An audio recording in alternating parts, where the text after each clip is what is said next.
Hello guys. तो last lecture में हम लोग अलग अलग तरह के कॉन्ट्रासेप्शन के मेथड्स पढ़ रहे थे। ठीक है, हम लोगों ने ट्रेडिशनल मेथड्स की मैंने आप लोग को बात कर ली थी, प्लस बैरियर मेथड्स बता दिए थे। ठीक है, अब आज तीसरा नंबर पे अब आता है। ठीक है, अब हम बात करेंगे आईयूडीज़ की। ठीक है, अब आईयूडीज़ क्या होते हैं? आईयूडीज़ की फुल फॉर्म होती है इंट्रा यूट्राइन डिवाइसेस।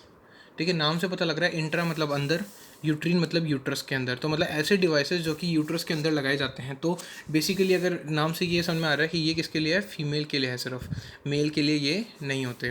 ठीक है ना, क्योंकि यहाँ पे यूट्रस के अंदर लगाए जाते हैं ऐसे डिवाइसेस। ठीक है, तो ये सिर्फ और सिर्फ फीमेल्स के लिए होते हैं।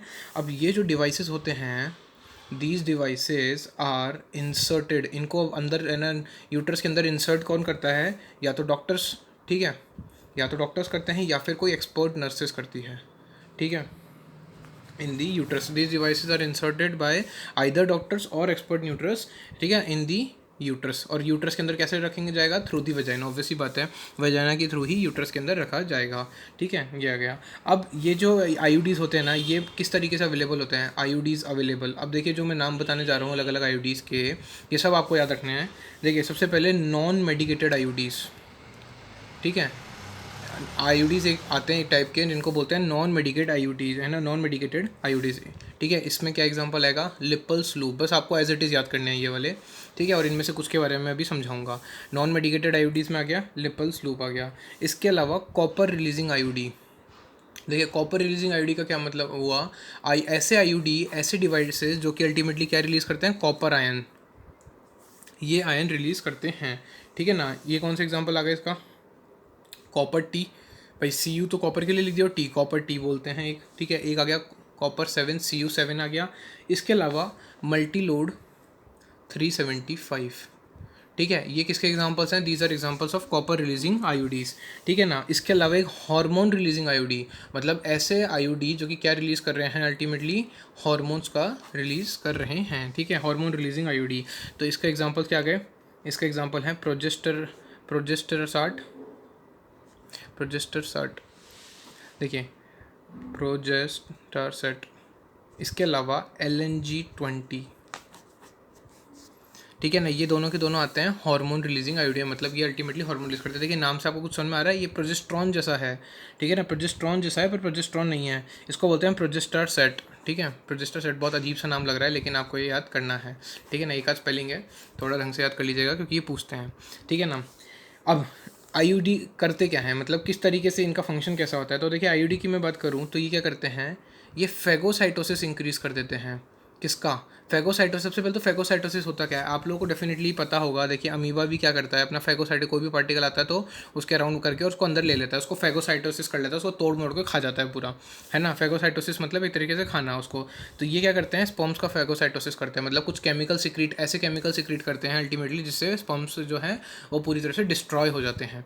ठीक है, तो ये क्या करते हैं? स्पर्म्स का फेगोसाइटोसिस इंक्रीज कर देंगे। किसके अंदर? With in the uterus. एक बार इंसेमिनेशन हुआ, ठीक है, उसके बाद स्पर्म्स अंदर आए। जैसे ही स्पर्म्स अंदर आए, अब क्योंकि ये क्या है, ये यूट्रस पे है ना, हमने इम्प्लांट कर रखा है, पहले से इंसर्ट कर रखा है, तो जैसे ही स्पर्म्स उसके पास में आएंगे, ये अपने केमिकल्स निकाल देंगे, स्पर्म्स का क्या हो जाएगा? फेगोसाइटोसिस हो जाएगा। और अब जैसे है ना, अब मैंने कुछ में बोला था कि कॉपर आयन रिलीज हो रहा है, एंड अब देखिए कॉपर आयन्स जो होते हैं, मान लीजिए जो आईयूडी कॉपर आयन्स रिलीज करते हैं, उनमें क्या होता है? तो कॉपर आयन्स का रोल क्या है? कॉपर आयंस क्या करते हैं? स्पर्म की मोटिलिटी को सप्रेस करते हैं, स्पर्म मोटिलिटी को सप्रेस करते हैं। जैसे कि मैंने बोला कि देखिए जो स्पर्म्स, मैंने आप लोग को याद हो तो मैंने बताया था कि 60% ऑफ द स्पर्म्स जो होते हैं उनकी नॉर्मल शेप एंड साइज़ होनी चाहिए, और उसमें से भी करीबन 40% ऐसे थे जो कि विगरस मोटिलिटी शो करनी चाहिए, मतलब अच्छी खासी मोटिलिटी, ताकि जल्दी से पहुंच सके ये। तो इनकी मोटिलिटी कम कर देते हैं, सप्रेस कर देते हैं। मोटाइल नहीं होंगे तो स्पर्म्स जा नहीं पाएंगे, ओविडक्ट तक नहीं पहुँच पाएंगे, फेलोपियन ट्यूब तक नहीं पहुँच पाएंगे, इसका मतलब फर्टिलाइजेशन नहीं कर पाएंगे। इसके अलावा क्या करते हैं ये कॉपर आयंस? एंड ठीक है, decreases the fertilising capacity of sperms. Fertilising capacity of sperms, जो कैपेसिटी होती है स्पर्म्स की फर्टिलाइज करने की, उसकी कैपेसिटी को भी ये कम कर देते हैं। तो अगर मान लीजिए कोई स्पर्म गलती से पहुंच भी गया तो अल्टीमेटली फिर भी वो फर्टिलाइज नहीं कर पाया, क्योंकि उसकी कैपेसिटी को ये सप्रेस कर देते हैं। ठीक है, क्या सप्रेस करते हैं? एक तो स्पर्म की मोटिलिटी और एक fertilising capacity of the sperms की, दोनों को ये अल्टीमेटली सप्रेस कर देते हैं। ठीक है, अब जैसे मैंने अभी बात की थी, इसके अलावा मैंने बोला एक हार्मोन रिलीजिंग जो आईडीज़ है, तो हार्मोन का क्या फंक्शन है यहाँ पे हार्मोन के अंदर, हार्मोन का ये फंक्शन है कि वो क्या करता है? It makes the uterus unsuitable for implantation. It makes the uterus unsuitable for implantation. मतलब मान लीजिए, ठीक है ना, अब हार्मोन रिलीजिंग आईयूडी में क्या होता है, मान लीजिए कोई स्पर्म पहुंच गया, फर्टिलाइज भी हो गया, सब कुछ हो गया, ठीक है, फर्टिलाइजेशन प्रॉपर हो गया, लेकिन उसके बाद अब क्या होगा, इम्प्लांटेशन होगा, तो ये क्या करता है, यूट्रस को अनसूटेबल बनाता है। मतलब देखिए, यूट्रस के अंदर जो इस तरह की कंडीशंस होनी चाहिए, ठीक है ना, प्रॉपर एंडोमेट्रियम अच्छे से डेवलप होनी चाहिए, और वो सब जो भी कंडीशंस होनी चाहिए, वो सबको ये क्या करता है, सप्रेस कर देता है अल्टीमेटली। अगर मान लीजिए गलती से अगर आपका जाइगोट बन भी गया, तो वो कभी उसका इम्प्लांटेशन हो ही नहीं पाएगा। तो अगर इम्प्लांटेशन नहीं होगा तो अल्टीमेटली कभी फिर डिलीवरी होगी नहीं, कुछ बनेगा ही नहीं, एम्ब्रियो वगैरह कुछ नहीं बनेगा, ठीक है। प्लस इसके अलावा क्या करता है, एंड इट मेक्स, ये जो हॉर्मोन्स हैं ये क्या करते हैं, सर्विक्स हॉस्टाइल टू स्पर्म्स। मतलब देखिए क्या होता है, नॉर्मली सर्विक्स के अंदर जब स्पर्म्स की एंट्री होती है तो वो आने देता है स्पर्म्स को, ठीक है ना। प्लस कुछ फ्लूइड भी सिक्रीट करता है, सर्वाइकल म्यूकस बोलते हैं, ठीक है। सर्विक्स जो फ्लूइड सिक्रीट करता है उसको बोलते हैं सर्वाइकल म्यूकस, वो सिक्रीट करता है, प्लस स्पर्म्स को एंट्री देता है, और स्पर्म्स है ना बिल्कुल स्विमिंग करते हुए और है ना अपना जो है टेल से मोटिलिटी करते हुए और पहुंच जाते हैं ओविडक्ट में। तो ये क्या करता है, ये सर्विक्स को हॉस्टाइल बनाता है। मतलब कैसा, बिल्कुल एक आदमखोर बनाता है कि नहीं, सर्विक्स को बोल देता है कि भैया तुमको जहाँ भी स्पर्म्स दिखे तोड़ फोड़ के खत्म कर डालो। तो अल्टीमेटली देख रहे हो सबके अलग अलग फंक्शंस है और इंडिविजुअली याद रखने हैं। हार्मोन रिलीजिंग आईयूडी में हार्मोन के क्या फंक्शंस हैं, यूट्रस को इम्प्लांटेशन के लिए अनसूटेबल बनाता है, प्लस सर्विक्स को हॉस्टाइल बनाता है स्पर्म्स के लिए। और कॉपर आयंस के क्या है, मोटिलिटी सप्रेस करता है और फर्टिलाइजिंग कैपेसिटी को सप्रेस करता है। नॉर्मल आईयूडी क्या करता है, फैगोसाइटोसिस करता है स्पर्म्स का, ठीक है। ये जो हो गए, ये हमने इंडिविजुअली सबके हमने पढ़ लिए, ठीक है। अब देखिए जो आईयूडी जो होता है उसके बारे में एक स्पेशल पॉइंट है कि जो आईयूडी होते हैं दीज आर आइडियल कॉन्ट्रासेप्टिव्स, ठीक है। मतलब हमने क्या याद कीजिए, हमने आइडियल कॉन्ट्रासेप्टिव्स की बात की थी स्टार्टिंग में, तो ये एक तरीके से कुछ हद तक ये आइडियल कॉन्ट्रासेप्टिव्स होते हैं फॉर फीमेल्स। जैसे कि मैंने बताया ये सिर्फ फीमेल्स के लिए होते हैं, फीमेल्स के लिए ये आइडियल कॉन्ट्रासेप्टिव्स होते हैं। वो भी कौन सी फीमेल्स के लिए, who want to delay pregnancy, who want to delay pregnancy, भाई जिस भी फीमेल को प्रेगनेंसी डिले करनी है उसके लिए ये आइडियल कॉन्ट्रासेप्टिव्स होते हैं। कि भाई पहले अगर ये यूट्रस में लगा लिए जाएँ तो उसके बच्चे स्पर्म्स की एंट्री होगी तो भी मारे जाएंगे, अगर गलती से इम्प्लांटेशन हो गया तो भी ना बेबी नहीं बन पाएगा। तो कुल मिला के ये इस चीज़ में आइडियल कॉन्ट्रासेप्टिव्स हो गए, या तो प्रेगनेंसी डिले करने के लिए या फिर स्पेस चिल्ड्रन। स्पेस चिल्ड्रन का क्या मतलब हुआ, देखिए इसका मतलब ये होता है कि जैसे मान लीजिए अगर एक बच्चा भी पैदा हुआ, ठीक है, तो अब अगर है ना मान लीजिए कोई वुमेन है, अगर वो चाह रही है कि अगले दूसरे बेबी में 3 से 4 साल का गैप दें, तो वो गैप कैसे दिया जाए, तो गैप इस तरीके से दिया जा सकता है आईयूडी का इस्तेमाल करके, ठीक है ना। तो इसको बोलते हैं स्पेस चिल्ड्रन, मतलब दो बच्चों के बीच में है ना टाइम गैप होना, ठीक है, ये हो गया। प्लस ये जो आईओडीज़ होते हैं दीज आर दी ना मोस्ट, मतलब एकदम वाइडली एक्सेप्टेड मेथड है, ठीक है। It is the widely accepted method, ठीक है। मतलब इंडिया में बहुत यूज़ होता है, मोस्टली इंडिया के अंदर भी ये बहुत ज़्यादा एक्सेप्टेड है और वर्ल्ड में तो है ही। तो ये जो आईयूडी है, ये हमने जो मेथड पढ़ा, ये अब तक का सबसे, मतलब अभी तक का तो सबसे बेस्ट मेथड ये रहा। ऑब्वियसली इसके अंदर हमने डिवाइस का यूज़ किया है। अभी इससे पहले मैंने आप लोगों को ना बताया, ट्रेडिशनल मेथड्स बताए थे, उसके अंदर हमने किसी डिवाइस का यूज़ नहीं किया था। अब इसमें ऑब्वियसली बात है, इसमें साइड इफेक्ट्स हो सकते हैं, कुछ हों, ठीक है, लेकिन इसके अंदर हम जो बोल रहे हैं कि अल्टीमेटली जो काम है ये बहुत सही से करता है। प्लस ना जो हम बोलते हैं सक्सेस रेशियो, इसका जो सक्सेस रेशियो है वो काफ़ी ज़्यादा देखने को मिलेगा, ठीक है ना। इसके अलावा ये हो गया आईयूडी। अब अगला आता है पिल्स, ठीक है ना, कॉन्ट्रासेप्टिव पिल्स। अपन जो ओरल कॉन्ट्रासेप्टिव पिल्स की बात करते हैं अब उसकी बात करेंगे हम, ठीक है। ओरल कॉन्ट्रासेप्टिव पिल्स की बात करते हैं, ठीक है। अब इसमें क्या होता है अल्टीमेटली, ठीक है, स्मॉल डोजेस ली जाती है, ठीक है, स्मॉल डोज ली जाती है, ऑब्वियसली ओरल टैबलेट के फॉर्म में ली जाती है। किसकी स्मॉल डोजेस ली जाती है, ऑफ आइदर प्रोजेस्टॉन्स प्रोजेस्टोजेंस, ठीक है, प्रोजेस्टोजेंस। देखिए फ़र्क देखिए, एक तो प्रोजेस्टेरॉन होता है पर यहाँ पे प्रोजेस्टोजेंस जो प्रोजेस्टेरॉन से ही बनता है। मतलब ये जो हम टैबलेट जो बना रहे हैं, इसमें जो ड्रग यूज़ कर रहे हैं, ये अल्टीमेटली प्रोजेस्टोजन है, ठीक है, जो कि प्रोजेस्टेरॉन से ही बनता है। या फिर या तो सिंगल, या तो सिर्फ प्रोजेस्टेरॉन ड्रग दे दिया, या फिर प्रोजेस्टॉन्स, देखिए ना क्या बोला मैंने, प्रोजेस्टोजेंस प्लस ईस्ट्रोजन का कॉम्बिनेशन दिया, या तो मैंने सिर्फ प्रोजेस्टोजन दे दिया, ठीक है ना, स्मॉल डोज दे दी उसकी, या फिर इन दोनों का कॉम्बिनेशन दे दिया। डिपेंड करता है ना किस तरीके से, डॉक्टर्स के ऊपर होता है कि किस तरीके से देना होता है अल्टीमेटली, ठीक है ना। या तो ये कॉम्बिनेशन देते हैं या सिंगल डोज ये खुद की ये दे देते हैं, ठीक है ना। और ये मेथड भी कौन यूज़ करता है, this method is use by females only, ठीक है। ये इंपॉर्टेंट है, आप लोग को ये याद रखना है कि कौन सा मेथड दोनों के लिए है और कौन सा सिर्फ और सिर्फ फीमेल्स के लिए है, ठीक है। It is use by females only. अब यहाँ पे ऑब्वियसली मैंने बताया टैबलेट्स के फॉर्म में लिया जाता है ये, ठीक है, टैबलेट्स के फॉर्म में होती है। एंड इन टैबलेट्स को पॉपुलरली क्या बोलते हैं, पॉपुलरली नोन एज पिल्स, ठीक है। तो कहीं अगर आपको पिल्स वर्ड सुनाई दे गया ना, तो इसका मतलब अल्टीमेटली वो जो ओरल कॉन्ट्रासेप्टिव है उसके बेसिस पे बोलना चाह रहे हैं ये लोग। ठीक है। अब ये ली कैसी जाती है, इंपॉर्टेंट ये है कि भाई कितनी डोज लेनी होती है या फिर कितने दिन के तक लेनी होती है, कैसे क्या। तो देखिए वो सुनिए, देखो ये 21 डेज तक लेनी होती है, 21 डेज तक, for a period of 21 days. अब कौन से 21 डेज, तो देखिए बताता हूँ। For a period of 21 days लेनी होती है। अब इसमें ये स्टार्ट कब से करनी होती है, स्टार्टिंग प्रेफरेबली विद इन जो आपके फर्स्ट 5 डेज होते हैं मेंस्ट्रुअल साइकिल के, first 5 days of menstrual cycle. अब देखिए इसमें एक चीज़ आप लोगों को, मैंने जब मेंस्ट्रुअल साइकिल पढ़ाया था तो मैंने एक चीज़ आप लोगों को बताई थी। एनसीईआरटी ने क्या किया था, पहले क्लाइमैक्स बताया था। एनसीईआरटी ने पहले मेंस्ट्रुएशन करवाया था, उसके बाद उसने प्रोलिफरेटिव फेज, फिर उसके बाद ओव्यूलेटरी फेज, और उसके बाद उसने secretary phase, ultimately luteal phase बताई थी। तो अब यहाँ पे ये जो पहले 5 दिन बोल रहा है ना, ये पता है कौन सी फेज़ के हिसाब से बोल रहा है, ये बोल रहा है इसके हिसाब से पहली फेज़ है प्रोलिफरेटिव फेज जो नॉर्मल है। ठीक है। ये क्लाइमैक्स पहले नहीं ला रहा, इसके हिसाब से पहले ये आ रही है, उसके बाद ओव्यूलेटरी फेज़, फिर आ रही है लूटियल फेज़, और फिर उसके बाद हो रहा है मेंस्ट्रुएशन। तो इसने क्या किया, इसने यहाँ से शुरू कर रहा है, ये यहाँ से शुरू नहीं कर रहा। इसलिए हम जो बोल रहे हैं ना, कि हम क्या बोल रहे हैं कि है ना 21 डेज तक देना होता है, स्टार्टिंग के 5 डेज। ठीक है, फर्स्ट 5 डेज पे देना होता है ना। मतलब कि प्रोलिफरेटिव फेज जब आ जाएगी तब से शुरू करना है। तो होता क्या है, जब मेंस्ट्रुएशन हो रहा होता है तब नहीं देना होता। ठीक है ना। तो ये क्या करते हैं, after a gap of 7 days, हर 7 दिन के गैप में ये रिपीट होती है। अब देखिए, या देखिए 21 डेज का आ गया ये पीरियड, प्लस 7 डेज हो गई ना 28 डेज की एक मेंस्ट्रुअल साइकिल। हम जो आइडियल मेंस्ट्रुअल साइकिल बोली थी वो कितनी थी, 28 डेज की।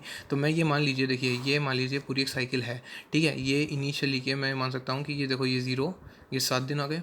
ठीक है। ये 7 से आ गए, यहाँ 13 दिन आ गए, है ना। 7 से लेके फिर ये 8, 9, 10 ऐसे करके मान लीजिए 11, 12, 13, ये 14th डे आ गया। ठीक है। और यहाँ से लेके ये 28th डे आ गया, ये मान लीजिए। तो अब ये हम जो पिल है ये कब देते हैं, ये मान लीजिए 7th डे से देते हैं। मतलब कि प्रोलीफरेटिव फेज से हम शुरू करते हैं और कहाँ तक देते हैं, एंड तक देते हैं। फिर हम बीच में ये जो 7 दिन का गैप है, जब क्या हो रहा है, मेंस्ट्रुएशन होता है, तब हम नहीं देते, है ना। इस टाइम पे नहीं देते इसको, ये गैप पीरियड हो जाता है कि आफ्टर अब देखा मैंने बोला ना, after a period of gap of 7 days, उसके बाद रिपीट। तो देखिए मैंने यहाँ से शुरू की 8th डे से, यहाँ से दी। ठीक है। 21 डेज के लिए दी, फिर मैं 7 दिन रुका, फिर वापस से दी। तो इस तरीके तक जब तक फीमेल चाहे तब तक वो ले सकते हैं, कि मतलब उसको जितने टाइम तक है ना प्रेगनेंसी को रोक के रखना है तब तक, क्योंकि ये जब तक ये पिल्स लेगी तब तक प्रेगनेंसी नहीं होगी। कैसे, वो भी मैं बताता हूँ। पर अल्टीमेटली समझ में आया, जो 8th डे से है, 8th डे से शुरू किया और 28 डे तक ले लिए। ये इस तरीके से मैंने आपको रिप्रेजेंटेशन करके दिखा दिया, ताकि आपको उसका कंसेप्ट समझ में आ जाए। ठीक है। अब अगर मैं बात करूँ, देखिए होता क्या है, ये करती क्या है, ये जो पिल्स है ये करती है इनहिबिट दी ओव्यूलेशन। ये क्या इनहिबिट करती है, ये ओव्यूलेशन नहीं होने देती। तभी तो देखिए हमने यहाँ से इस फेज से शुरू की लेनी, तो इसके बाद से क्या होगा, ओव्यूलेशन होना होता है। ये पिल्स क्या करती है, ओव्यूलेशन को ना इनहिबिट करती है। ओव्यूलेशन ही नहीं होगा तो फिर कभी फर्टिलाइजेशन होगा ही नहीं। तो ये क्या करती है, ओव्यूलेशन एंड साथ साथ इम्प्लांटेशन को भी इनहिबिट करती है। मतलब इम्प्लांटेशन भी नहीं होने देती, ना ओव्यूलेशन ना इम्प्लांटेशन। की गलती से अगर ओव्यूलेशन हो भी गया तो ये इम्प्लांटेशन अल्टीमेटली नहीं होने देगी। ठीक है ना। इसके अलावा क्या करती है, as well as it alter the quality, it alter the quality of cervical mucus to prevent entry of sperms. ये भी वही एक चीज़, ये भी वही सेम करती है क्या, कि जो मैंने बताया था कि सर्विक्स जो होता है एक म्यूकस सीक्रेट करता है, सर्वाइकल म्यूकस। ये क्या करती है, वो सर्वाइकल म्यूकस की क्वालिटी चेंज कर देती है। मतलब मैंने बताया ना कि एक तरीके से आप ये मान लीजिए कि एक एंट्री गेट है। ठीक है। सर्विक्स एक एंट्री गेट है, तो है ना नॉर्मली उसको परमिशन रहती है कि हाँ भाई स्पर्म्स जो हैं वो जा सकते हैं इधर से उधर। देखिए ये सर्विक्स है, मैंने बताया था यहाँ से स्पर्म्स आए। ठीक है। ये एक एंट्री गेट है, तो नॉर्मली परमिशन रहती है तो स्पर्म्स निकल जाते हैं। अब यहाँ पे क्या करता है, अंदर क्या है, ये देखिए ये है सर्वाइकल म्यूकस। ठीक है। अब ये क्या, यहाँ पे क्या करते हैं, ये जो पिल्स आती है ये इसको इनहिबिट कर देती है, ये इसमें चेंजेस ला देते हैं, कुछ ऐसे चेंजेस ला देती है कि स्पर्म्स को एंट्री अलाउ नहीं होती। तो देखिए prevent the entry of sperms, तो यहाँ पे स्पर्म्स जो है वो अंदर एंट्री नहीं कर पाते। तो ये 3 फंक्शन करती है। सबसे इंपॉर्टेंट क्या है, ओव्यूलेशन को इनहिबिट करना। ठीक है। ये इनहिबिट करती है ovulation, implantation and cervical mucus को ये चेंज कर देती है, उसकी क्वालिटी को ऑल्टर कर देती है, ताकि स्पर्म्स की एंट्री नहीं हो पाए। ठीक है। अब ये किस तरीके से देते हैं ये मैं आपको बता ही चुका हूँ, ये बहुत ध्यान से याद रखिएगा किस तरीके से दी जाती है। ठीक है। अब ऑब्वियसली बात है, पिल्स आप लोगों को दिख ही रहा होगा कितना इफेक्टिव मेथड है। ठीक है। आर इफेक्टिव मेथड है ना। प्लस इसकी साइड इफ़ेक्ट्स भी कम होते हैं। ठीक है। लिटिल साइड इफ़ेक्ट्स, इसके साइड इफ़ेक्ट्स कम होते हैं। और ऑब्वियसली बात है, बस ये गोली तो खानी है और कुछ करना ही नहीं है, इसलिए इफेक्टिव मेथड हो गया। Plus accepted, well accepted by females, इसको फीमेल्स अच्छे से एक्सेप्ट कर लेती हैं। ठीक है। It is well accepted by females, ठीक है। अब इसके अलावा आप लोग को याद हो तो मैंने है ना फर्स्ट लेक्चर के अंदर इस चैप्टर के सहेली पढ़ाया था। मैंने बताया था ये एक ओरल कॉन्ट्रासेप्टिव थी, ठीक है। ये भी एक ओरल कॉन्ट्रासेप्टिव थी जो गवर्नमेंट ने रिलीज़ की थी। किसने बनाई थी? Central drug research institute Lucknow ने। तो ये क्या होती है? ये एक नॉन स्टेरॉयडल प्रिपरेशन होती है। इसका क्या मतलब हुआ कि ये नॉन स्टेरॉयडल प्रिपरेशन होती है? देखिए अभी तक मैंने देखिए जितनी भी पिल्स बताई, मैंने बोला या तो उसमें देखिए प्रोस्टोजन प्रेजेंट होता है या प्रोजेस्ट्रोजन प्लस ईस्ट्रोजन प्रेजेंट होता है। ये सब क्या है? ये स्टेरॉइड्स होते हैं। आप लोगों ने लास्ट ईयर में हार्मोन, देखिए हार्मोन्स जो चैप्टर है ना वो बहुत इंपॉर्टेंट चैप्टर है। अगर आप लोग कभी भी रिप्रोडक्शन पढ़ते हैं, ठीक है, तो उसके लिए सबसे इंपॉर्टेंट चैप्टर कौन सा जाता है? हार्मोन्स, क्योंकि उसमें पूरा रोल आता है हार्मोन्स का। अब ये क्या थे? ये स्टेरॉइड्स, आप लोग को याद हो तो ये स्टेरॉइड हार्मोन्स होते हैं। प्रोजेस्टेरॉन, ईस्ट्रोजन, ये सब स्टेरॉइड हार्मोन्स होते हैं। जबकि सहेली में जो हम कॉम्बिनेशन यूज़ कर रहे हैं वो नॉन स्टेरॉइडल प्रिपरेशन से बना होता है। मतलब वो जो प्रिपरेशन हम यूज़ कर रहे हैं वो ऐसी होती है जिसमें स्टेरॉइड्स का कहीं भी यूज़ नहीं होता है, ठीक है। और ये जो सहेली होती है ये वंस अ वीक पिल होती है। वंस अ वीक पिल मतलब कि ये सिर्फ एक हफ्ते में एक बार ही लेनी होती है। वो बाकी ओरल कॉन्ट्रासेप्टिव्स की तरह नहीं होती है, ठीक है। और इसके और भी साइड इफ़ेक्ट्स होते हैं कम। It is very few side effects, ठीक है। एंड हाई कॉन्ट्रासेप्टिव वैल्यू, ठीक है। एंड हाई कॉन्ट्रासेप्टिव वैल्यू, ठीक है।